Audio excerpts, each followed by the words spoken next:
Hello बच्चों, कैसे हैं आप लोग। I am Sandeep Kanodia and welcome to our channel Sandeep coaching classes. तो बच्चों, आज ये हमारा मैट्राइसिस का लेक्चर नंबर 3 है। उम्मीद करता हूँ आपने पिछले मैट्राइसिस के दोनों वीडियो आपने देखे होंगे और आपको समझ भी आए होंगे। अगर आपने वो दोनों वीडियो नहीं देखे हैं तो ये वाला वीडियो आपको समझ में नहीं आएगा। तो सबसे पहले आप वो दोनों वीडियो को जाकर देखिए, फिर जाकर ये वाला वीडियो देखिए। उन दोनों वीडियो की जो लिंक है मैंने नीचे डिस्क्रिप्शन बॉक्स में दे रखी है, आप वहाँ से भी देख सकते हैं, या ऊपर कभी न कभी आई बटन आता है, आप उसको क्लिक करके भी वो दोनों वीडियो देख सकते हैं। तो बच्चों, आज हम स्टार्ट करते हैं मैट्राइसिस का लेक्चर नंबर 3, जिसमें मैं आपको बताऊंगा मैट्रिक्स मल्टीप्लिकेशन। जी हाँ बच्चों, मैट्रिक्स मल्टीप्लिकेशन ये बहुत ही इम्पोर्टेंट टॉपिक है, वेरी मोस्ट इम्पोर्टेंट टॉपिक है। इसके ऊपर क्वेश्चन हमेशा एग्ज़ाम में आता है। 100% इस पर एक क्वेश्चन ज़रूर एग्ज़ाम में आता है। तो ये इस चैनल से जुड़कर आपको ये बेनिफिट ज़रूर मिलेगा कि हम चैप्टर के साथ में आपको बताते जाएंगे कि कौन सा क्वेश्चन इम्पोर्टेंट है, किसके क्वेश्चन के आने के चांसेस ज़्यादा है और कौन सा इम्पोर्टेंट टॉपिक है, ये हम आपको पहले ही चैप्टर के साथ में बताते जाएंगे। तो प्लीज़ आप इस चैनल से चिपक जाइए और अपने चाहने वाले अपने दोस्तों, अपने स्कूल के दोस्तों को भी चैनल से जुड़ने का बोलिए। ये चैनल ये सभी के लिए काम का रहेगा। तो चलिए बच्चों, हम स्टार्ट करते हैं आज का लेक्चर नंबर 3, मैट्रिक्स मल्टीप्लिकेशन। तो बच्चों, मैट्रिक्स मल्टीप्लिकेशन जो पिछले टॉपिक्स थे उसकी कंपैरिजन में थोड़ा टफ है, थोड़ा क्या बहुत ज़्यादा टफ है, लेकिन इतना भी टफ नहीं है कि आपको समझ में नहीं आएगा। लेकिन मैट्रिक्स मल्टीप्लिकेशन बहुत कंफ्यूजिंग है, तो मैं मैट्रिक्स मल्टीप्लिकेशन के ऊपर 2 वीडियोज़ बनाऊंगा। एक तो ये वाला वीडियो जो चल रहा है जिसमें मैं जो किताब की मेथड्स होती है वो बताऊंगा, और एक वीडियो और बनाऊंगा जिसमें मैं मैट्रिक्स मल्टीप्लिकेशन की शॉर्ट ट्रिक्स बताऊंगा। जी हाँ, बहुत जल्दी आप उस ट्रिक से मैट्रिक्स मल्टीप्लिकेशन बिना कन्फ्यूजन के सीख सकते हैं। तो चलिए बच्चों, बिना देर करे आज के इस लेक्चर को स्टार्ट करते हैं, जिसका नाम है मैट्रिक्स मल्टीप्लिकेशन। तो जैसे आप देख रहे हैं बोर्ड पर लिखा है मैट्रिक्स मल्टीप्लिकेशन। तो पहले तो मैं आपको बता दूं कि ये जो टॉपिक है वेरी मोस्ट टाइम है, जितने वेरी लगाए कम है। कंफर्म एग्ज़ाम में इस पर क्वेश्चन आता है, कंफर्म आता है, इस बात की गारंटी मैं ले रहा हूँ। इस टॉपिक पर 101% क्वेश्चन आता है। तो समझते हैं मैट्रिक्स मल्टीप्लिकेशन। तो बच्चों, मैट्रिक्स मल्टीप्लिकेशन है, मैट्रिक्स मल्टीप्लिकेशन इज पॉसिबल। तो बच्चों, ये वाला नोट आपको रटना है, रट लीजिए। मैट्रिक्स मल्टीप्लिकेशन जब भी होगा जब ये नोट फॉलो होगा, ये नोट सेटिस्फाई होगा। तो नोट क्या है, number of column in first matrix equal to number of rows in second matrix. इसका मतलब 2 मैट्रिक्स का मल्टीप्लिकेशन जब भी होगा जब ये वाला नोट सेटिस्फाई होगा। अभी जो लिखा है शायद आपको समझ में नहीं आ रहा होगा, तो मैं एक सिंपल सी एक डायग्राम बना के आपको समझा दूं। अगर आपको ये नहीं भी याद करना है तो भूल जाइए, तो अब जो मैं बोलने जा रहा हूँ वो आप याद कर लेना। तो बच्चों, बता रहा हूँ एक डायग्राम बना के। एक मैट्रिक्स है ए, एक दूसरा मैट्रिक्स है बी। ये दोनों मैट्रिक्स गिवन होंगे और इनका हमें मल्टीप्लाई करना है। मल्टीप्लाई करने के बाद जो आंसर आएगा वो भी एक मैट्रिक्स आएगा, जो हमें मान लेते हैं वो सी। तो जो सी है ये हमें फाइंड करना है। सी गिवन नहीं होगा, क्वेश्चन मार्क, लेकिन अभी हम समझने के लिए उसका नाम ले रहे हैं सी। तो बच्चों, ए और बी ये दोनों मैट्रिक्स गिवन होंगे जिनका हमें मल्टीप्लाई करना है, और मल्टीप्लाई करने के बाद हमें एक मैट्रिक्स मिलेगा जिसको हमने अभी फ़िलहाल सी नाम दिया है। ये गिवन नहीं होगा, इसको तो हमें फाइंड आउट करना है।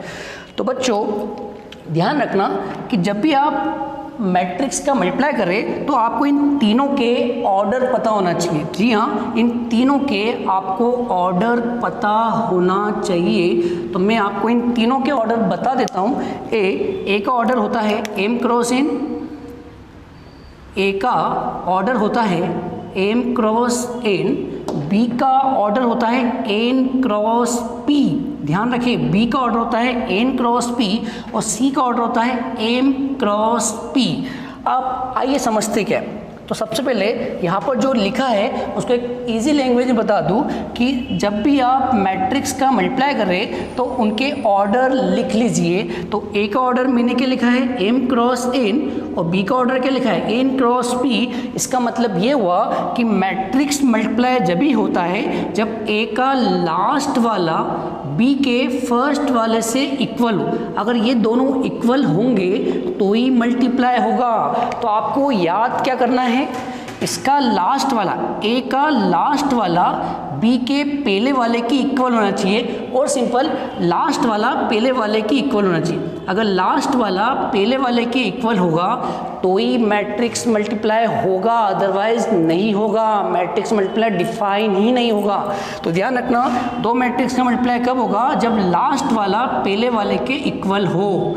ठीक है, अब जो आंसर आएगा उसका ऑर्डर होता है बचा कुचा। तो आप देख रहे हैं कि यहाँ पर एम और पी बच गया है और ये जो एम और पी बचे हैं यही आंसर का ऑर्डर होता है। तो ध्यान रखना, जब भी आप दो मैट्रिक्स का मल्टीप्लाई करो तो तुरंत आपको उसका जो आंसर आएगा उसका ऑर्डर पता कर सकते हैं। तो यहाँ पर बचा कुचा कौन है, यहाँ पर एम और पी बच गया है तो यही रिजल्ट जो आंसर आएगा उसका ऑर्डर होगा।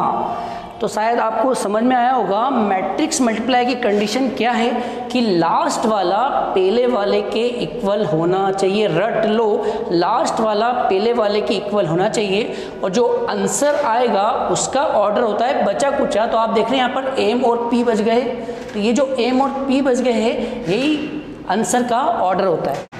तो आइए बच्चों हम कुछ एग्जाम्पल करते हैं मैट्रिक्स मल्टीप्लिकेशन के ऊपर। तो चलिए एग्जाम्पल नंबर 1। तो बच्चों एग्जाम्पल नंबर 1 करते हैं। एक मैट्रिक्स ले लो, नंबर कुछ भी लिख दो, 1 2 3 4 लिख दो और एक और मैट्रिक्स लिख दो 5 6 7 8। ठीक है बच्चों, अब हमें इन दो मैट्रिक्स का मल्टीप्लाई करना है। अब ध्यान रहे, मैट्रिक्स मल्टीप्लाई करने के लिए सबसे पहले आपको उनके ऑर्डर लिखना पड़ते हैं और एक ये वाला नोट चेक करना पड़ता है सेटिस्फाई हो रहा है कि नहीं। तो बच्चों सबसे पहले हम इन दो मैट्रिक्स के ऑर्डर लिखेंगे। तो बताओ इस मैट्रिक्स का ऑर्डर क्या होगा, 2 क्रॉस 2 और इस मैट्रिक्स का ऑर्डर क्या होगा 2 क्रॉस 2। इसका मतलब अब हम चेक करते हैं कि ये वाला नोट सेटिस्फाई हो रहा है कि नहीं। अगर ये समझ में नहीं आए तो मैंने अभी भी बोला लास्ट वाला पहले वाले के इक्वल होना चाहिए, ये चेक करते हैं। तो बताओ यहाँ पर लास्ट वाला कौन है 2 और यहाँ पहला वाला कौन है 2 और चेक करिए क्या दोनों सेम है। जी हाँ, दोनों सेम है। इसका ये मतलब हुआ कि मैट्रिक्स मल्टीप्लाई होगा। अब ये बताइए अगर इनका मल्टीप्लाई होगा तो आंसर में भी एक मैट्रिक्स आएगा। जब दो मैट्रिक्स का मल्टीप्लाई करेंगे तो जो आंसर आएगा वो भी तो एक मैट्रिक्स आएगा। और बेटा जो आंसर आता है उसका भी ऑर्डर आपको पता रहता है। तो जो आंसर होता है उसका ऑर्डर होता है बचा कुचा। तो आप देख रहे हैं यहाँ पर एम और पी बच गए थे, तो ये जो एम और पी है ये आंसर का ऑर्डर होता है। तो बताइए यहाँ पर कौन बच गया है 2, यहाँ पर कौन बच गया है 2। तो बच्चों इसका ऑर्डर क्या होगा 2 क्रॉस 2। अब जरा सोचिए 2 क्रॉस 2 का मतलब क्या होता है, 2 क्रॉस 2 का मतलब होता है 2 रो 2 कॉलम। तो अभी बताइए यहाँ पर क्या आता है, सब रब करूँगा अभी केवल समझाने के लिए। 2 रो 2 कॉलम का मतलब होता है आपको 2 रो बनानी है और 2 कॉलम बनानी है। तो बच्चों यहाँ पे आएगा A11, यहाँ पर क्या आएगा A12, यहाँ पर आएगा A21, यहाँ पर आएगा A22। ये सब हम रफ कर देंगे अभी केवल आपको समझाने के लिए कि यहाँ पर क्या आएगा A11, यहाँ पर क्या आएगा A12, यहाँ पर क्या आएगा A21, यहाँ पर क्या आएगा A22। चलिए बच्चों अब आप बताओ A11 का मतलब क्या होता है, फर्स्ट रो फर्स्ट कॉलम, 1 का मतलब रो 1 का मतलब कॉलम। तो A11 का मतलब होता है फर्स्ट रो फर्स्ट कॉलम। तो ये जो फर्स्ट रो है वो पहले मैट्रिक्स से लेना है और ये जो फर्स्ट कॉलम है ये दूसरे मैट्रिक्स से लेना है। तो सुना आपने मैंने क्या बोला, फर्स्ट रो पहले मैट्रिक्स से लेना है, फर्स्ट कॉलम दूसरे मैट्रिक्स से लेना है। अब इसको रब कर देते हैं। क्या बोला मैंने, पहली रो पहले मैट्रिक्स से लेना है, पहला कॉलम दूसरे मैट्रिक्स लेना है, ध्यान रखना, इधर से रो लेना है, इधर से कॉलम लेना है। अब इनका मल्टीप्लाई करना है। मल्टीप्लाई करते हैं, करस्पॉन्डिंग एलिमेंट का मल्टीप्लाई करते हैं। करस्पॉन्डिंग का मतलब पहले का मल्टीप्लाई पहले से, दूसरे का मल्टीप्लाई दूसरे से, और बीच में प्लस लगाते। जी हाँ, बाद में प्लस लगाते। तो पहले का मल्टीप्लाई पहले से करते हैं, दूसरे का मल्टीप्लाई दूसरे से करते हैं और प्लस कर देते हैं। तो बताओ यहाँ पर पहला कौन 1, यहाँ पर पहला कौन 5, तो 1 का मल्टीप्लाई किससे होगा? पहले का मल्टीप्लाई पहले से, तो 1 का मल्टीप्लाई होगा 5 से, बीच में प्लस लगाते। और दूसरे का मल्टीप्लाई किससे होगा? दूसरे से, तो 2 का मल्टीप्लाई किससे होगा? 7 से। आया समझ में? चलिए अब बताओ यहाँ 1 2 का मतलब क्या होता है, बताइए। 1 2 का मतलब होता है फर्स्ट रो सेकंड कॉलम। पहला वाला रो होता है, सेकंड वाला कॉलम होता है। इसका मतलब ये होगा रो, ये होगा कॉलम। तो आपको फर्स्ट रो लेना है और सेकंड कॉलम लेना है। ध्यान रखना, पहले मैट्रिक्स का फर्स्ट रो लेना है, दूसरे मैट्रिक्स का सेकंड कॉलम लेना है। तो यहाँ मैं रब कर देता हूँ। तो बताओ फर्स्ट रो, अब मैं इसको मिटा देता हूँ। क्या लेना है? First row second column. तो पहले मैट्रिक्स से पहली रो लेना है, दूसरे मैट्रिक्स से दूसरा कॉलम लेना है। ये हो गया फर्स्ट रो, ये हो गया सेकंड कॉलम। अब वैसे ही मल्टीप्लाई करो जो यहाँ किया था, पहले का मल्टीप्लाई पहले से, दूसरे का मल्टीप्लाई दूसरे से। तो बताओ क्या आएगा? पहले का 1 का मल्टीप्लाई किससे होगा? पहले से, और 2 का मल्टीप्लाई होगा दूसरे से, और बीच में प्लस लगा दो। चलिए अब आप बताइए, 2 1 1 मतलब सेकेंड रो लेनी है और फर्स्ट कॉलम लेना है। सेकेंड रो कहाँ से लेंगे? पहले मैट्रिक्स से। फर्स्ट कॉलम कहाँ से लेंगे? दूसरे मैट्रिक्स से। तो बताओ सेकेंड रो क्या होगी? इसको रब कर दो, अब इसको भी रब कर दो। अब बताओ नए तरीके से, आप पेंसिल का यूज़ कर लेना ताकि आपको पता चल सके, इसको रब भी कर सकते हैं। तो बताओ इसका मतलब था सेकेंड रो, तो आपको लेनी है यहाँ से सेकेंड रो और फर्स्ट कॉलम यहाँ से लेना है। अब बताओ पहले का मल्टीप्लाई पहले से, दूसरे का मल्टीप्लाई दूसरे से। तो बताओ क्या आएगा? 3 का मल्टीप्लाई होगा 5 से, 4 का मल्टीप्लाई होगा 7 से। ठीक है बच्चों। अब बताओ 2 2 का मतलब क्या होता है? Second row second column. Second row second column, तो आपको यहाँ पर सेकेंड रो लेनी है और यहाँ पर सेकेंड कॉलम लेना है। इसको मिटा दीजिए और यहाँ पर क्या लेना है? Second column.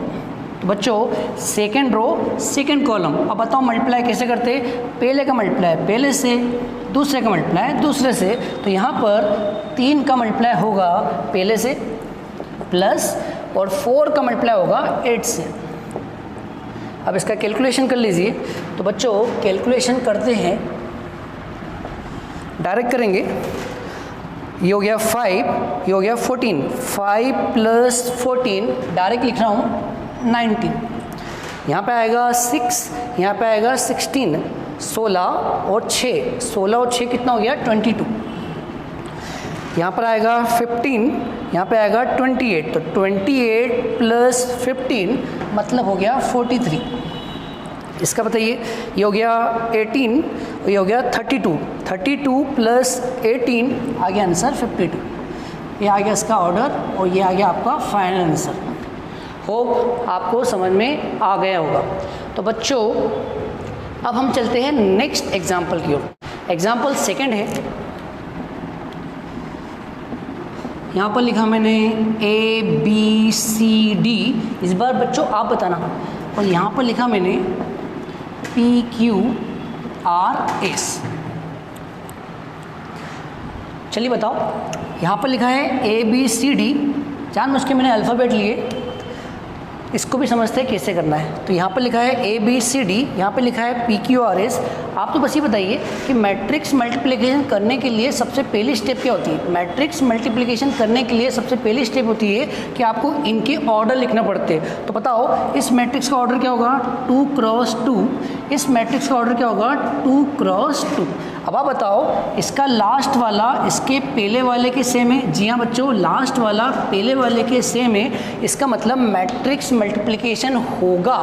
ठीक है, अगर मैट्रिक्स मल्टीप्लिकेशन होगा तो कुछ ना कुछ आंसर आएगा, और आंसर भी मैट्रिक्स ही होता है। तो हम बना देते हैं मैट्रिक्स। अब जल्दी बताओ कि जो मैट्रिक्स होगा उसका भी कुछ ना कुछ ऑर्डर होगा। तो बच्चों ऑर्डर होता है बचा कुचा, तो आप देख रहे हैं यहाँ पर 2 बच गया है और यहाँ पर भी 2 बच गया है। इसका मतलब इसका जो ऑर्डर होगा वो होगा 2 क्रॉस 2। अब जरा सोचिए 2 क्रॉस 2 का मतलब क्या होता है? 2 क्रॉस 2 का मतलब होता है 2 रो 2 कॉलम। तो बताइए यहाँ पर क्या आएगा? A11, यहाँ पर क्या आएगा? A12, यहाँ पर क्या आएगा? A21, यहाँ पर क्या आएगा? A22। आइए अब हमें ये 4 वैल्यूज़ कैलकुलेट करना है। तो अब एक एक को समझते हैं। बताओ इसका मतलब क्या है? फर्स्ट रो, ध्यान रखना, फर्स्ट रो पहले मैट्रिक्स से लेना है, फर्स्ट कॉलम दूसरे मैट्रिक्स से लेना है। जब भी तो मल्टीप्लाई हुआ सब इसी की ले लेंगे तो मल्टीप्लाई कहाँ हुआ? मल्टीप्लाई दोनों को करना है ना, तो इधर से भी कुछ लेना है, उधर से भी कुछ लेना है। तो बच्चों ये बता रहा है कि पहली रो पहले मैट्रिक्स से लेना है, पहला कॉलम दूसरे मैट्रिक्स से लेना है। अब इसको मिटा दो, ये तो समझाने के लिए लिखा था, एग्जाम में नहीं लिखते। चलिए तो बच्चों बताओ, आपको पहली रो यहाँ से लेना है, पहला कॉलम यहाँ से लेना है। आप समझ गए होंगे, पहला का मल्टीप्लाई पहले से, दूसरे का मल्टीप्लाई दूसरे से। तो बताओ यहाँ पर पहला कौन है? A, यहाँ पहला कौन है? P, तो A का मल्टीप्लाई P से होगा और B का मल्टीप्लाई R से होगा। आगे आंसर। अब बताओ इसका मतलब क्या हुआ है? पहली रो लेना है और सेकंड कॉलम लेना है। इसको रब कर दीजिए, पहली रो लेना है और सेकंड कॉलम लेना है। जी हाँ बच्चों बताइए, पहली रो लेना है और सेकंड कॉलम लेना है। तो ये पहली रो और ये सेकंड कॉलम। अब इसको मिटा दीजिए। अब बताओ क्या करेंगे? पहले का मल्टीप्लाई पहले से, दूसरे का दूसरे से, तो यहाँ पे क्या आएगा? AQ plus BS। अब बताओ इसका मतलब सेकंड रो लेना है और फर्स्ट कॉलम लेना है। सेकंड रो का फर्स्ट कॉलम से मल्टीप्लाई करना है, सेकेंड रो का फर्स्ट कॉलम से मल्टीप्लाई करना है। तो बताइए इसको मिटा दो पहले तो, इसको मिटा दो पहले तो। अब बताइए सेकेंड रो का, तो ये रही सेकेंड रो, ये रहा फर्स्ट कॉलम। तो सेकेंड रो का फर्स्ट कॉलम से मल्टीप्लाई करना है, तो पहले का मल्टीप्लाई पहले से, दूसरे का मल्टीप्लाई दूसरे से और दोनों को प्लस करेंगे। तो C का मल्टीप्लाई किससे होगा? P से, और D का मल्टीप्लाई होगा R से, तो CP प्लस DR। अब बताओ 2 सेकेंड रो का मल्टीप्लाई सेकेंड कॉलम से करना है, सेकेंड रो का मल्टीप्लाई सेकेंड कॉलम से करना है। तो बताइए बहुत लोगों ने आंसर निकाल लिया होगा।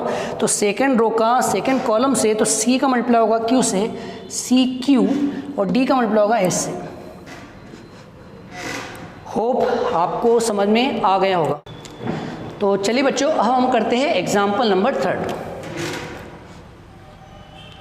एक मैट्रिक्स ले लो 2 3 4 5 6 7, और एक मैट्रिक्स ले लो 5 6 7 8 9 10 11 12। चलिए अब हम इन दो मैट्रिक्स का मल्टीप्लाई करते हैं। तो बताइए बच्चों इस मैट्रिक्स का ऑर्डर क्या होगा? इसमें 3 रो है 2 कॉलम, तो इसका ऑर्डर हुआ 3 क्रॉस 2। इसमें 2 रो है और 4 कॉलम, तो इसका ऑर्डर हुआ 2 क्रॉस 4। चलिए तो चेक करते हैं। तो बच्चों बताओ इसका लास्ट वाला इसके पहले वाले की इक्वल है? जी हाँ बच्चों, इसका लास्ट वाला पहले वाले की इक्वल है। इसका मतलब इन दोनों मैट्रिक्स का मल्टीप्लाई होगा। अब मल्टीप्लाई होगा तो आंसर भी एक मैट्रिक्स ही होगा, और आंसर मैट्रिक्स है तो उसका ऑर्डर भी कुछ ना कुछ होगा। तो ऑर्डर होता है बच्चों बचा कुचा। तो आप देख रहे हैं यहाँ पे 3 बच गया है, यहाँ पर 4 बच गया है। इसका मतलब इसका ऑर्डर होगा 3 क्रॉस 4। जो ऑर्डर होगा उसी साइज का मैट्रिक्स बनता है। तो यहाँ ऑर्डर क्या है? 3 क्रॉस 4, मतलब 3 रो बनेगी और 4 कॉलम बनेंगे।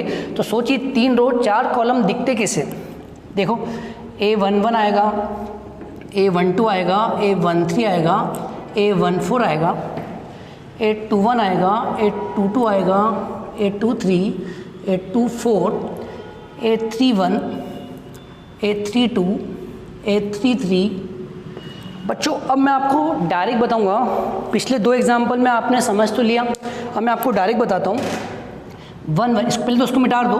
1 1 का मतलब होता है पहली रो पहला कॉलम। अब इसको मिटा दो, पहली रो पहला कॉलम। अब फटाफट कर लो, पहली रो पहला कॉलम, पहली रो पहला कॉलम। अब जल्दी से बताओ पहली रो 2 3 है, पहला कॉलम 5 9 है, तो 2 का मल्टीप्लाई किससे होगा? 5 से होगा। 2 का मल्टीप्लाई 5 से होगा कि 9 से होगा? नहीं, 2 का मल्टीप्लाई 5 से होगा, तो 2 इंटू 5 कितना हो गया? 10, और 3 का मल्टीप्लाई 9 से आया समझ? चलिए अब बताओ जल्दी जल्दी करते हैं। 1 2 फर्स्ट रो सेकंड कॉलम, मिटा दो उसको, पढ़ लो पहले। 1 2 पहली रो दूसरा कॉलम, फटाफट पहली रो दूसरा कॉलम। 2 इंटू 6 12, 3 इंटू 10 30, फटाफट। A13 पहली रो थर्ड कॉलम, पहली रो थर्ड कॉलम, तो 2 इंटू 7 14, 3 इंटू 11 33, ठीक है। 1 4 पहली रो फोर्थ कॉलम, पहली रो फोर्थ कॉलम, तो 2 इंटू 8 पहले का पहले से, दूसरे का दूसरे से, तो 3 इंटू 12 36। 8 2 1, ध्यान रखना 2 1 second row first column, second row first column, ठीक है, सेकेंड रो फर्स्ट कॉलम, तो 4 इंटू 5 20, 5 इंटू 9 45। इसका मतलब second row second column, second row second column, 4 into 6 24, 5 into 10 50। Second row third column, second row third column, 4 into 7 28, 5 into 11 55। Second row fourth column, 4 into 8 32, 5 into 12 60। 831 third row first column, third row first column, तो 6 into 5 30, 7 into 9 63। Third row second column, third row second column, तो 6 into 6 36, 7 into 10 70। Third row third column, third row third column, 6 into 7 42, 7 into 11 77। और ये आएगा third row fourth column, 6 into 8 48, 7 into 12 84। अच्छा इसके बाद तो आप कर ही लोगे, इसके बाद इनको प्लस करना है, आंसर आ जाएगा। आइए बच्चों हम बढ़ते हैं नेक्स्ट एग्जाम्पल की ओर। एग्जाम्पल नंबर 4, एक मैट्रिक्स है 1 2 3 और एक मैट्रिक्स है 2 4 6 3 5 7। चलिए अब आप बताइए इनका मल्टीप्लाई करके। आप पहले ये बताइए इन दोनों के ऑर्डर क्या होंगे। इसका ऑर्डर होगा 1 रो 3 कॉलम, तो इसका ऑर्डर होगा 1 क्रॉस 3। अब बताओ इसका ऑर्डर क्या होगा। इसका ऑर्डर होगा 2 रो 3 कॉलम, तो बच्चों इसका ऑर्डर होगा 2 क्रॉस 3। पहले तो ये बताइए मैट्रिक्स मल्टीप्लिकेशन होगा कि नहीं। अब बताओ इसका ऑर्डर 1 क्रॉस 3 है, इसका ऑर्डर 2 क्रॉस 3 है, और मैंने आपको बताया है मल्टीप्लाई जब भी होता है, मैट्रिक्स मल्टीप्लिकेशन जब भी होता है जब लास्ट वाला पहले वाले के इक्वल है। तो बताओ यहाँ पर लास्ट वाला क्या है 3, यहाँ पहला वाला क्या है 2, क्या ये दोनों इक्वल है? नहीं। इसका मतलब matrix multiplication, matrix multiplication is not possible. ध्यान रखना, जरूरी नहीं कि हर बार मल्टीप्लाई हो, वो डिपेंड करता है उनके ऑर्डर पर। अगर लास्ट वाला पहले वाले के इक्वल है तो ही मल्टीप्लाई होगा। चलिए अब हम बढ़ते हैं एग्जाम्पल नंबर 5 की ओर। एक मैट्रिक्स है A इक्वल टू 1 2 3 4 5 6 7 8 9 और हमें फाइंड करना है ए स्क्वेयर। एक मैट्रिक्स है A इक्वल टू 1 2 3 4 5 6 7 8 9 और हमें फाइंड करना है ए स्क्वेयर। बच्चों यहाँ ए स्क्वेयर का मतलब सबका स्क्वेयर मत कर देना। यहाँ पर ए स्क्वेयर का मतलब होता है ए मल्टीप्लाई ए। बहुत बच्चे स्क्वेयरिंग कर देते हैं, स्क्वेयरिंग बोथ साइड। यहाँ स्क्वेयरिंग कर देंगे, सबका स्क्वेयर कर देंगे, बोलेंगे हमारा आंसर आ गया। गलत तरीका है ये कि जब भी आपको ए स्क्वेयर निकालना हो तो ए का मल्टीप्लाई खुद ए से कर दो। तो बताओ ए को कितनी बार लिखेंगे? 2 बार। तो ये आएगा 1 2 3 4 5 6 7 8 9 और एक बार लिख दो 1 2 3 4 5 6 7 8 9। तो चलिए बताओ बच्चों, इसका ऑर्डर क्या होगा? इसका ऑर्डर होगा 3x3 और इसका ऑर्डर भी क्या होगा? 3x3। तो जो मैट्रिक्स बनेगा उसका ऑर्डर क्या होगा? अच्छा पहले तो ये बताओ मल्टीप्लाई होगा कि नहीं? इसका लास्ट वाला इसके पहले वाले के इक्वल आ रहा है, इसका मतलब मल्टीप्लाई होगा। और जो बच गया है वो इसका ऑर्डर होगा। तो बच क्या गया है? 3 बच गया है, इधर 3 बच गया है, तो इसका ऑर्डर होगा 3x3। अब बताओ 3x3 का मतलब क्या होता है? 3 रो 3 कॉलम। तो यहाँ आएगा A11, बीच में A12, A13, A21, A22, A23, A31, A32, A33। चलिए अब बताओ 1 1 पहली रो पहला कॉलम। चलिए पहली रो पहला कॉलम, तो यहाँ पर 3 लोग हैं, यहाँ भी 3 ही है, तो करस्पॉन्डिंग मल्टीप्लाई करना है। पहले का मल्टीप्लाई पहले वाले से, दूसरे का मल्टीप्लाई दूसरे वाले से, तीसरे का मल्टीप्लाई तीसरे वाले से, और तीनों को प्लस करना है। तो बताओ 1 का मल्टीप्लाई 1 से 1, 2 का मल्टीप्लाई 4 से 8, 3 का मल्टीप्लाई 7 से 21। अब बताओ 1 2 मतलब पहली रो का मल्टीप्लाई सेकंड कॉलम से करना है। पहली रो का मल्टीप्लाई सेकंड कॉलम से करना है, तो 1 का मल्टीप्लाई होगा 2 से, 2 का मल्टीप्लाई होगा 5 से, और 3 का मल्टीप्लाई होगा 8 से 24। आप समझ गए होंगे। तो यहाँ पर क्या आएगा? पहली रो का मल्टीप्लाई थर्ड कॉलम से करना है। तो 1 का मल्टीप्लाई 3 से, 2 का मल्टीप्लाई 6 से, और 3 का मल्टीप्लाई 9 से। बाद में तो प्लस कर ही लेना। अब 2 1 मतलब दूसरी रो लेना है और पहला कॉलम लेना है। तो सेकंड रो का मल्टीप्लाई फर्स्ट कॉलम से, तो 4 × 1 4, 5 × 4 20, 6 × 7 42। अब इसका मल्टीप्लाई इससे करें तो 4 × 2 8, 5 × 5 25, 6 × 8 48। 2 3 सेकेंड रो लेना है, थर्ड कॉलम लेना है। सेकेंड रो थर्ड कॉलम, पहले का मल्टीप्लाई पहले से 12, दूसरे का मल्टीप्लाई दूसरे से 30, और तीसरे का मल्टीप्लाई तीसरे से 54। 3 1 जल्दी कर लेते हैं। ये थर्ड रो, ये फर्स्ट कॉलम, ये थर्ड रो, ये फर्स्ट कॉलम। तो 7 का मल्टीप्लाई 1 से 7, 8 का मल्टीप्लाई 4 से 32, 9 का मल्टीप्लाई 7 से 63। ये प्लस आपको करना है। 3 2 थर्ड रो सेकंड कॉलम, 7 × 2 14, 8 × 5 40, 9 × 8 72। अब बताओ 3 3 थर्ड रो लेना है, थर्ड कॉलम लेना है। 7 × 3 21, 8 × 6 48, 9 × 9 81। बच्चों प्लस कर लेना, आंसर आ जाएगा। अब हम चलते हैं हमारे नेक्स्ट एग्जाम्पल की ओर। तो चलिए बच्चों हम आते हैं हमारे नेक्स्ट एग्जाम्पल की ओर। Example number 6। ये थोड़ा ट्रिकी क्वेश्चन है, अधिकतर बच्चे इस क्वेश्चन में उलझ जाते हैं। तो आइए समझते हैं इस क्वेश्चन को। Example number 6। इफ a =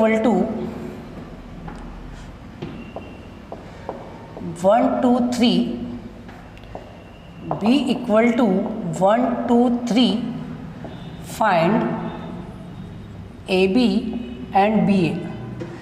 बच्चों बहुत ही ट्रिकी क्वेश्चन है, आप भी गच्चा खा जाएंगे, आपको भी समझ में नहीं आएगा। चलिए तो करते हैं इसका सॉल्यूशन।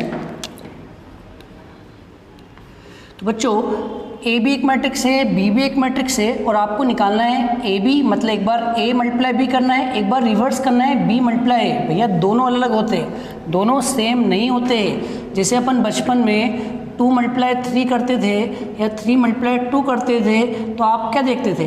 दोनों का आंसर सेम आता था। यहाँ पर ऐसा नहीं होता। आप A × B करो, B × A करो, मैक्सिमम अलग ही आता है। कुछ स्पेशल केस होते हैं उसमें इक्वल आता है, लेकिन 90% केस में अनइक्वल ही आता है। 10% एग्जाम्पल ऐसे होते हैं जिसमें इक्वल आता है। तो चलिए बच्चों हम इस क्वेश्चन को करते हैं। तो बच्चों पहले हमें निकालते हैं AB। अगर आपको AB निकालना है तो पहले आपको A लिखना है, फिर आपको B लिखना है, फिर आपको दोनों के ऑर्डर लिखना है और देखना है मल्टीप्लाई होगा कि नहीं। इसका ऑर्डर है 1 रो 3 कॉलम तो आएगा 1 क्रॉस 3। इसका ऑर्डर 3 रो 1 कॉलम तो उसका आएगा 3 क्रॉस 1। अब आप बताओ इसका लास्ट वाला इसके पहले वाले के इक्वल है, इसका मतलब मल्टीप्लाई होगा। अब बच्चों बताओ मल्टीप्लाई होने के बाद जो मैट्रिक्स बनेगा उसका ऑर्डर क्या होगा? उसका ऑर्डर होगा 1 क्रॉस 1। 1 क्रॉस 1 मतलब होता है 1 रो 1 कॉलम, इसका मतलब एक ही एलिमेंट आएगा। 1 रो तो एक ही रो बनाना है ना, 1 कॉलम एक ही कॉलम बनाना है, इसका मतलब आपको A11 एक ही एलिमेंट निकालना है। एक एलिमेंट निकालना है इसका मतलब एक ही बार मल्टीप्लाई करना है, समझते? एक बार ही मल्टीप्लाई करना है पहली रो का पहले कॉलम से। तो जल्दी बताओ, पहली रो का पहले कॉलम से करा तो यहाँ पर 1 1 लिखा था, तो बताओ पहली रो पहला कॉलम, तो ये हो गया पहली रो, ये हो गया पहला कॉलम। तो बताओ इसका मल्टीप्लाई इससे कर दो। मल्टीप्लाई कैसे करते? पहले का मल्टीप्लाई पहले से, दूसरे का मल्टीप्लाई दूसरे से, तीसरे का मल्टीप्लाई तीसरे से और प्लस कर देते। तो 1 का मल्टीप्लाई 1 से करा तो 1 आएगा, 2 का मल्टीप्लाई 2 से करा 4 आएगा, 3 का मल्टीप्लाई 3 से करा 9 आएगा। तो बच्चों आंसर क्या हुआ? 4 और 9 13 प्लस 1 14। बच्चों आंसर आ गया। शायद आपको समझ में आ गया होगा। तो ये आंसर किसका था? ए बी का। बच्चों ये आंसर किसका था? ए बी का। अब हम निकालते हैं बी ए का। तो बच्चों अब हम निकालते हैं बी इंटू ए। पहले बी लिखना है फिर ए लिखना है। तो बताओ बी कितना है? बी कितना है? 1 2 3। और ए कितना है? ए कितना है? 1 2 3। बच्चों ये वाला बहुत ट्रिकी है, ध्यान समझना। यहाँ पर एक ही एलिमेंट आया था, अब देखते हैं यहाँ पर कितने आते। पहले तो बताओ इसका ऑर्डर क्या होगा? इसका ऑर्डर होगा 3 रो 1 कॉलम। इसका ऑर्डर क्या होगा? 1 रो 3 कॉलम। ऑर्डर तो आपको लिखना आ ही गए होंगे। अगर ऑर्डर लिखना नहीं आते तो आप मेरा पहला वीडियो देखें, उस वीडियो में मैंने आपको ऑर्डर समझाया। तो बच्चों इसका ऑर्डर क्या होगा? 3 क्रॉस 1। इसका ऑर्डर क्या होगा? 1 क्रॉस 3। अब इसका लास्ट वाला इसके पहले वाले के इक्वल है, मतलब मल्टीप्लिकेशन होगा और जो आंसर आएगा उसका ऑर्डर क्या होगा? बताओ यहाँ पर कौन बच गया है? 3। यहाँ पर कौन बच गया है? 3। तो इसका आंसर आएगा 3 क्रॉस 3। बच्चों यहाँ पर ऑर्डर क्या आया था? 1 क्रॉस 1 और यहाँ ऑर्डर आया 3 क्रॉस 3। मतलब आपको 3 रो बनानी है, 3 कॉलम बनाने हैं। यहाँ हुआ A11, A12, A13, A21, A22, A23, A31, A32। और ध्यान रखना बच्चों, जितने एलिमेंट्स आते हैं उतनी बार मल्टीप्लाई करना पड़ता है। गिन लो 1 2 3 4 5 6 7 8 9, मतलब इसके लिए 9 बार मल्टीप्लाई करना पड़ेगा। और यहाँ पर एक ही नंबर आया था तो केवल एक ही बार मल्टीप्लाई करा, पहली रो का पहले कॉलम से, खत्म, एक बार मल्टीप्लाई हुआ। यहाँ 9 बार मल्टीप्लाई होगा। 9 बार देखते कैसे, इसको पढ़ो। पहली रो पहला कॉलम। अब बताओ यहाँ पहली रो कौन है? ये पहली रो, इतनी सी, और पहला कॉलम क्या है? इतना सा। तो बच्चों इसको मिटा देते, पहली रो का मल्टीप्लाई पहले कॉलम से, खत्म। पहली रो का मल्टीप्लाई पहले कॉलम से, पहली रो का मल्टीप्लाई पहले कॉलम से, तो 1 का मल्टीप्लाई 1 से, खत्म। कोई प्लस नहीं आएगा। प्लस तो जब आता है जब पहले का मल्टीप्लाई पहले से, दूसरे का मल्टीप्लाई दूसरे से, तीसरे का मल्टीप्लाई तीसरे से। ऐसा यहाँ पर है ही नहीं। बस पहली रो में एक ही एलिमेंट है, पहले कॉलम में एक ही एलिमेंट है, तो इन्हीं का करस्पॉन्डिंग मल्टीप्लाई होगा, वही आंसर होगा, खत्म। अब बताओ 1 2 का मतलब क्या हुआ? 1 2 का मतलब हुआ पहली रो का मल्टीप्लाई सेकंड कॉलम से, पहली रो का मल्टीप्लाई सेकंड कॉलम से। तो बताओ पहली रो 1, सेकंड कॉलम 2, इनका मल्टीप्लाई करो 1 मल्टीप्लाई 2, आंसर। अब बताओ 1 3 का मतलब क्या हुआ? पहली रो का थर्ड कॉलम से, तो पहली रो का मल्टीप्लाई थर्ड कॉलम से करा तो 1 का मल्टीप्लाई 3 से करा, 3। आ रहा है समझ में? तो अब बताओ 2 1 का मतलब क्या हुआ? Second row first column, 2 1 second row first column, तो इसका मल्टीप्लाई इससे करा 2 × 1 2, 2 2 सेकेंड रो सेकेंड कॉलम, 2 × 2 क्या हुआ? 4, 2 3 सेकेंड रो थर्ड कॉलम, 2 × 3 क्या हुआ? 6, 3 1 थर्ड रो फर्स्ट कॉलम, 3 × 1 क्या हुआ? 3। 9 बार मल्टीप्लाई करना है, 3 2 third row second column, third row का सेकंड, 3 इंटू 2 क्या हुआ 6, और लास्ट थर्ड रो कहाँ थर्ड कॉलम से। था ना बच्चों ये ट्रिकी क्वेश्चन। मैं तो आपको पहले ही कहा था कि ये क्वेश्चन बहुत लोगों से बनता ही नहीं। तो यहाँ पर ए बी का आंसर 1 क्रॉस 1 ऑर्डर का आया और यहाँ बी ए का आंसर 3 क्रॉस 3 ऑर्डर का आया। इससे समझ में आया कि जो ए बी है वो बी ए के इक्वल नहीं है। ध्यान रखना, ए बी का आंसर आ रहा है 14, बी ए का आंसर आ रहा है ये, क्या ये दो मैट्रिक्स इक्वल है? आंसर है नहीं। तो आंसर हुआ A B not equal to B A. शायद आपको समझ में आया होगा। अब हम कुछ क्वेश्चंस करते हैं जो बोर्ड एग्ज़ाम और बहुत इंपॉर्टेंट क्वेश्चन है, तो 1 बाय 1 करते हैं। आइए बच्चों, अब हम कुछ क्वेश्चंस करते हैं जो एग्ज़ाम में पूछे गए या जिनके आने के चांसेस ज़्यादा है। तो चलिए करते हैं क्वेश्चन नंबर 1। पढ़ लीजिए, एक मैट्रिक्स गिवन है और आपको प्रूव करना है a square minus 5a minus 49 equal to 0। तो बच्चों लिखते हैं इसका सॉल्यूशन। अब आप बताओ, ए गिवन है और हमें प्रूव करना है इसका आंसर 0 आना चाहिए। तो सबसे पहले तो हम ए स्क्वायर निकालेंगे। ए तो गिवन है और आई मतलब होता है आइडेंटिटी मैट्रिक्स। मैंने आपको अपने फर्स्ट वीडियो में बताया था, आइडेंटिटी मैट्रिक्स वो मैट्रिक्स होता है जिसके लीडिंग डायगोनल में 1 होता है। तो आई के बारे में तो हमें मालूम है, ए के बारे में गिवन है, हमें ए स्क्वायर के बारे में नहीं मालूम। तो बच्चों सबसे पहले हम निकालेंगे ए स्क्वायर। ए स्क्वायर, ध्यान रखना, ए स्क्वायर स्क्वेयरिंग करके मत निकालना। ए स्क्वायर निकालते हैं, ए का 2 बार लिख के मल्टीप्लाई कर दो। तो बताओ ए की वैल्यू गिवन है 3 माइनस 5 माइनस 4 2, और एक वही लिखना है 3 माइनस 5 माइनस 4 2। चलिए बच्चों, ये एग्ज़ाम में पूछा गया था CBSE 2004, बहुत पुराना क्वेश्चन है, लेकिन मैंने आपको कहा इसी टाइप के क्वेश्चन के आने के चांसेस होते हैं। चलिए तो बताओ बच्चों, इसका आंसर क्या आएगा? मल्टीप्लाई होगा क्योंकि यहाँ पर 2 रो 2 कॉलम है और यहाँ पर भी 2 रो 2 कॉलम है, तो ये लास्ट वाला पहले वाले के इक्वल है। अब बच्चों डायरेक्ट करेंगे और इसका ऑर्डर आएगा 2 क्रॉस 2। अब डायरेक्ट करते हैं, फर्स्ट रो लेना है, फर्स्ट कॉलम लेना है। ठीक है बच्चों, डायरेक्ट करो, वो तो हो गया, इतने क्वेश्चन कर लिए। अगर आप ज़्यादा से ज़्यादा प्रैक्टिस करोगे तो आपकी इतनी हैबिट हो जाएगी कि वो जो अपन ने सीखा है उससे ऊपर चले जाओगे और अच्छा करोगे।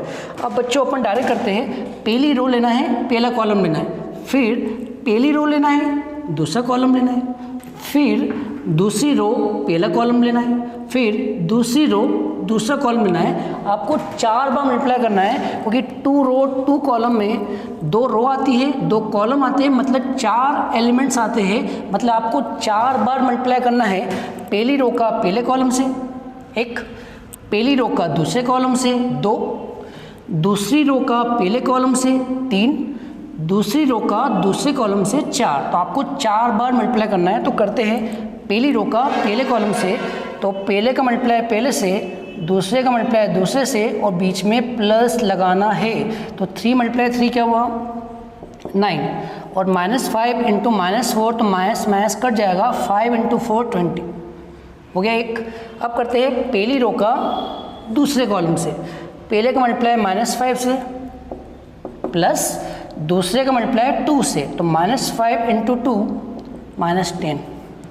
अब लेते हैं सेकेंड रो फर्स्ट कॉलम, पहले का मल्टीप्लाई 3 से, तो -4 का मल्टीप्लाई 3 से, माइनस का 12, 2 का मल्टीप्लाई -4 से, तो 2 इंटू -4 -8। अब सेकेंड रो का सेकेंड कॉलम से, -4 इंटू -5 20, 2 इंटू 2 4। तो बताओ बच्चों आंसर क्या है? 20 प्लस 9 29, -15 और -10, -25, -12, -8, -20, 20 प्लस 4 24। तो बच्चों ये ए स्क्वायर की वैल्यू आई, अभी आंसर नहीं आया। अब हमें प्रूव करना है इसका आंसर 0 आना चाहिए। प्रूव मतलब होता है LHS लेके चलो और RHS लेके आ जाओ। तो बच्चों अब हम लेके चलते हैं LHS। तो बताओ LHS क्या है? ए square minus 5a minus 14i, और अपने को लाना है RHS मतलब 0 लाना है। अब सारी वैल्यूज़ रख देंगे, ए स्क्वायर की प्लेस पर ये रखेंगे, ए के प्लेस पर ये रखेंगे और आई के प्लेस पर डायगोनल एंट्रीज 1 बाकी 0। चलिए ठीक है, तो बताओ ए स्क्वायर के प्लेस पे क्या लिखेंगे? ए स्क्वायर के प्लेस पे लिखेंगे 29 माइनस 25 माइनस 20 24 माइनस का 5। अब बताओ ए की प्लेस पे क्या लिखेंगे? ए की प्लेस पे लिखेंगे 3 माइनस 5 माइनस 4 2। 14 की प्लेस पे 14 और आई, बच्चों आई मतलब होता है जिसके लीडिंग डायगोनल 1 हो।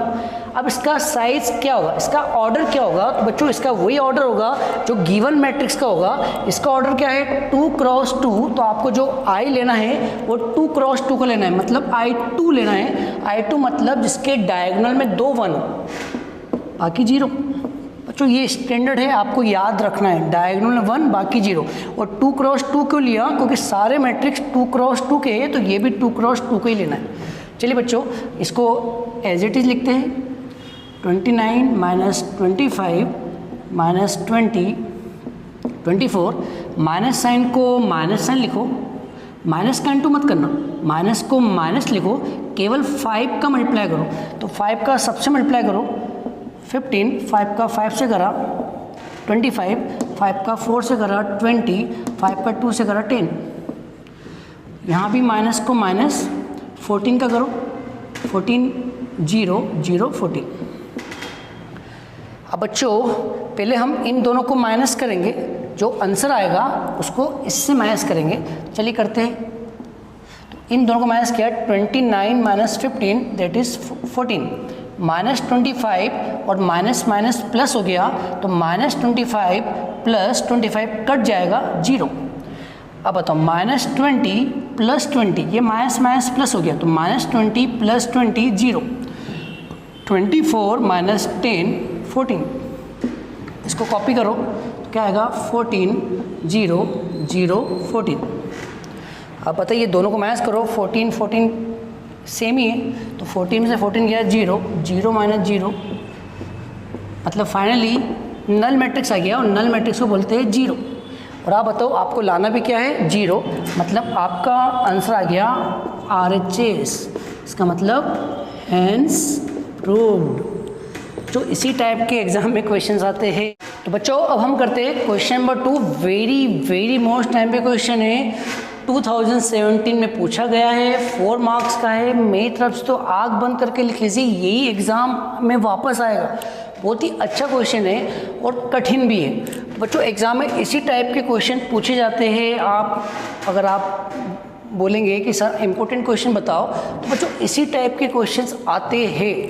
तो बच्चों वो बढ़िया क्वेश्चन है, वेरी मोस्ट टाइम पे मेरी तरफ से तो 100% एग्ज़ाम में आएगा। लिख लीजिए, ये मेरी IMP है कि एग्ज़ाम में 100% आएगा, और आया भी है, 4 मार्क्स का पूछा गया है। तो बच्चों करते हैं क्वेश्चन, तो लिखते हैं इसका सॉल्यूशन। तो सबसे पहले तो आप मुझे बताइए क्वेश्चन बोल क्या रहा है। फाइंड मैट्रिक्स ए, मतलब एक ए नाम का मैट्रिक्स फाइंड करना है, और ये इक्वेशन गिवन है। चलिए तो इक्वेशन ये है कि ए की वैल्यू निकालना है। तो बच्चों सबसे पहले तो मुझे बताओ, अगर आपको एक मैट्रिक्स निकालना है तो उस मैट्रिक्स का कुछ ना कुछ तो ऑर्डर होगा, उस मैट्रिक्स का कुछ ना कुछ तो ऑर्डर होगा। मान लेते हैं उसका ऑर्डर P क्रॉस Q है। अगर हमें P और Q की वैल्यू पता चल गई तो हमें मैट्रिक्स भी पता चल जाएगा।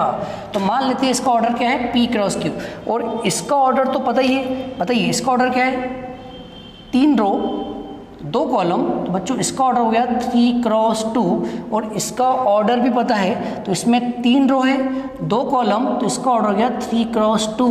अब आप दिमाग लगाइए, P की वैल्यू क्या होना चाहिए, सोचिए P की वैल्यू क्या होना चाहिए, क्योंकि इसका मल्टीप्लाई करने पे ये आ रहा है, इसका मतलब मल्टीप्लाई तो हो रहा है। मल्टीप्लाई जब ही होगा जब ये लास्ट वाला ये पहले वाले के इक्वल हो, इसका मतलब P की वैल्यू आ गई, इसका मतलब P की वैल्यू आ गई। तो बच्चों P की वैल्यू क्या आ गई 2, क्योंकि ये लास्ट वाला पहले वाले के इक्वल होना चाहिए, तो ये 2 है तो ये भी 2 होना चाहिए, तो P की वैल्यू क्या आ गई 2। तो लास्ट वाला पहले वाले के इक्वल होना चाहिए। तो बच्चों P की वैल्यू आ गई 2। अब सोचिए Q की वैल्यू क्या आएगी। याद करो जब मल्टीप्लाई करते हैं तो जो मैट्रिक्स होता है उसका ऑर्डर बचा कुचा होता है। इसका मतलब यहाँ कौन बच गया है 3, यहाँ पे कौन बच गया है Q। इसका मतलब इसका जो ऑर्डर है 3 क्रॉस Q होना चाहिए। 3 क्रॉस Q, तो बताओ ये हो गई Q की वैल्यू। तो Q की वैल्यू क्या होगी। इसका मतलब कि जो आपका मैट्रिक्स है वो 2 क्रॉस 2 का बनेगा। तो जो आपका A है वो क्या बनेगा 2 क्रॉस 2 का। अब इसमें कुछ भी वेरिएबल ले लो, x ले लो, y ले लो, z ले लो, w ले लो। अब आपको इस x y z w की वैल्यू निकालना है। तो बच्चों इस मैट्रिक्स को इस प्लेस पर रख देते हैं तो आपका आंसर आया 2 - 1 1 0 3 4 इंटू में A, और A की प्लेस पे लिख दीजिए x y z w, और इक्वल टू में क्या चल रहा है -1 -8 1 - 2 9 22। पहले तो बता दो करना क्या है। इस मैट्रिक्स का इस मैट्रिक्स से मल्टीप्लाई करना है। एक मैट्रिक्स आएगा, उस मैट्रिक्स को इस मैट्रिक्स से कंपेयर करना है, इक्वेशंस बनेगी और इक्वेशन को सॉल्व करके x y z और w की वैल्यू आ जाएगी। समझ में आया। चलिए अब करते हैं। तो सबसे पहले तो मल्टीप्लाई करते हैं। तो बताइए ये पहली रो, ये पहला कॉलम, पहली रो का पहले कॉलम से मल्टीप्लाई करा, पहली रो का पहले कॉलम से, तो 2 का मल्टीप्लाई होगा पहले वाले से, -1 का मल्टीप्लाई होगा दूसरे वाले से, तो आएगा 2x, और -1 का z से तो -z। आ रहा समझ में। अब बताओ पहली रो का मल्टीप्लाई सेकंड कॉलम से, तो पहली रो का मल्टीप्लाई सेकंड कॉलम से तो आएगा 2y, और यहाँ आएगा -1 का w से तो माइनस का w। अब आते हैं सेकंड रो, सेकंड रो का पहले कॉलम से तो 1 का मल्टीप्लाई x से x, और 0 का मल्टीप्लाई z से 0 लिखना है, लिख दीजिए। अब बताओ दूसरी रो का मल्टीप्लाई दूसरे कॉलम से तो 1 का मल्टीप्लाई होगा y से, और 0 का मल्टीप्लाई होगा w से, मतलब 0। अब हम थर्ड रो का मल्टीप्लाई करेंगे फर्स्ट कॉलम से, तो 3 का मल्टीप्लाई करा x से 3x, 4 का मल्टीप्लाई करा z से तो आएगा 4z, और इसका मल्टीप्लाई इससे करा तो 3 का मल्टीप्लाई होगा y से 3y, 4 का मल्टीप्लाई होगा w से, और इक्वल टू में आया -1 -8 1 -2 9 22। तो बच्चों अब हमको कंपेयर करना है। तो मैंने आपको पिछले लेक्चर में बताया था कैसे कंपेयर करते हैं। अगर दो मैट्रिक्स इक्वल है तो करस्पॉन्डिंग एलिमेंट्स इक्वल होते हैं, मतलब इसको -1 से कंपेयर करेंगे, इसको -8 से कंपेयर करेंगे, इसको 1 से कंपेयर करेंगे, इसको -2 से कंपेयर करेंगे, इसको 9 से, और इसको 22 से कंपेयर करेंगे। मुझे तो 2 आंसर दिख भी रहे, इनको बाद में कंपेयर कर लेना, पहले इन दोनों को कंपेयर कर लो। तो बताओ x किससे कंपेयर होगा 1 से, तो बच्चों x का आंसर आ गया 1। y किससे कंपेयर होगा -2 से, तो बच्चों y का आंसर आ गया -2। ये 2 आंसर तो आ गए। अब हम इसको कंपेयर करते हैं -1 से। तो बताओ बच्चों इसको -1 से कंपेयर करा तो आएगा 2x - z इक्वल टू क्या आएगा। अब हमें x की वैल्यू मालूम है तो x की प्लेस पे 1 लिख दीजिए। तो यहाँ 1 लिखा, 2 × 1 2, 2 को उधर ले जाइए तो यहाँ आएगा -z, और 2 को उधर ले गए -2, तो -z इक्वल टू -3। तो बताओ z का आंसर क्या आ गया 3। और एक w वाला ले लो, इसको कर लो। तो बताओ इसको कंपेयर करा -8 से तो क्या आएगा 2y - w equal to -8। y का आंसर मालूम है, y का आंसर -2, तो 2 × -2 कितना हो गया -4।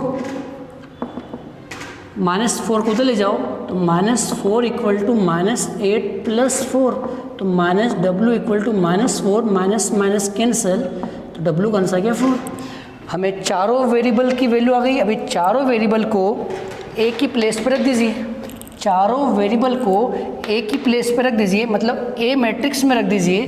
तो आपका फाइनल आंसर आएगा x कितना है 1, y कितना है -2, z कितना है 3, और w कितना है 4। बच्चों ये आ गया फाइनल आंसर। होप आपको ये वेरी मोस्ट कंफर्म आएगा, होप ये आपको वेरी मोस्ट क्वेश्चन समझ में आया होगा। ठीक है बच्चों, तो आज का लेक्चर हम यहीं ख़त्म करते हैं। अगर आपको ये वीडियो पसंद आया है तो कमेंट में लिख के अपने व्यूज़ बता सकते हैं, और इसके बाद आप अपनी बुक के सारे क्वेश्चंस ट्राई कर रहे, मोस्टली क्वेश्चन बन जाएंगे। जो नहीं बनते हैं वो आप कमेंट में लिख के हमसे पूछ सकते हैं, हम उनका सेपरेट उस क्वेश्चन का वीडियो बनाया जाएगा।